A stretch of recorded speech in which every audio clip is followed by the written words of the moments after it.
Hey guys, today I'm going to show you how you can customize your keyboard shortcuts inside of Premiere. So keyboard shortcuts are a very nice way to control what you're doing while editing.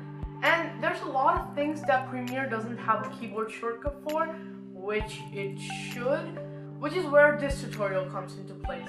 You can actually edit your keyboard shortcuts inside of Premiere and create your own shortcuts if you want, or you can change existing shortcuts. So that's what we're going to talk about in this video. So yeah, stay tuned.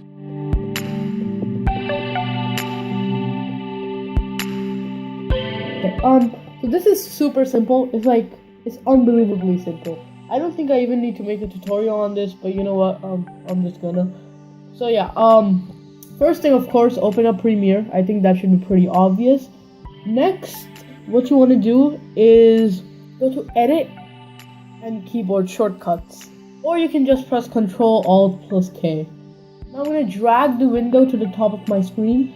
Now, do keep in mind, the resolution of my laptop screen is pretty low. And the minimal vertical resolution for Premiere Pro CC 2018 is 800, and mine is like 700 something, 730 something, something like that. So yeah, which is why, as you can see, these buttons at the bottom of the screen get cut off. But yeah, that's fine. As long as you have a screen which has a vertical resolution that's higher than 800, you should be good. Over here, you can see all the keyboard shortcuts you have right now.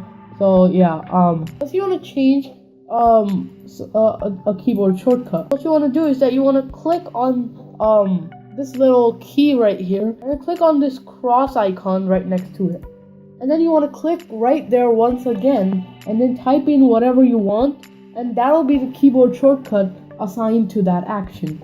Okay, now say we want to add a new keyboard shortcut. So Premiere doesn't have a keyboard shortcut for something like nesting sequences. So yeah, let's just add one for it.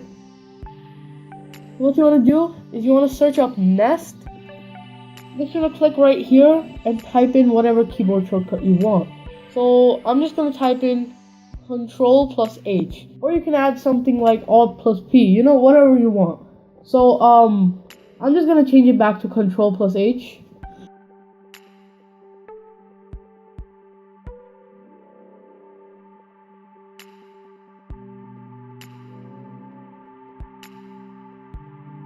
And yeah, that's how you add a keyboard shortcut or change an existing keyboard shortcut. So now what you want to do is that you want to save this as a preset. So I'm just going to save it as Tejas, because you know, that's my name. And next you just want to press OK down here. So now let's import something into the timeline, and we'll try nesting it using our keyboard shortcut. Okay, you just want to click on the clip, Control plus H, and the nest sequence dialog box pops up. You just give it a name, and boom, done. So that's how you create a keyboard shortcut or change an existing one inside of Premiere Pro. Hope you guys liked that tutorial. If you did, make sure you like this video and subscribe to my channel.